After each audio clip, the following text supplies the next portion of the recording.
Hello guys දැන් වෙලාව 10යි අපි ගොයන් කපන වීඩියෝ එකක් කරලා ඔයාලට පෙන්නුවා මේ දැන් අපි අද ඇවිල්ලා ඉන්නේ මේ අපේ කුඹුර මේ දැන් ඔය ගොයන් කැපුවට පස්සේ පිදුරු ගිනි තියනවා. ඒ කියන්නේ ආයි ඔය පරණ පිදුරු පැලවෙනෝනේ.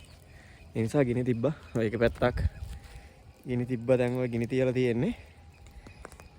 ඕ ලස්සන view එකක් තියෙනවා අහස. ගයිස් ඔය පේනවනේ මේ අපේ වයිෆ් මේ ගිනි තියනවා.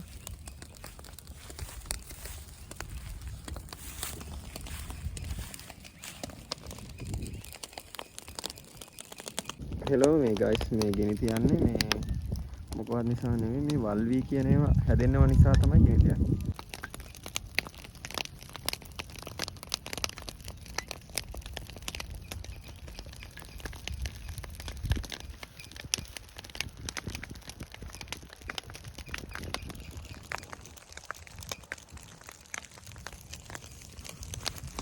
එහෙනම් යාළුවනේ මගේ channel එකත් subscribe කරන්න අමතක කරන්න එපා.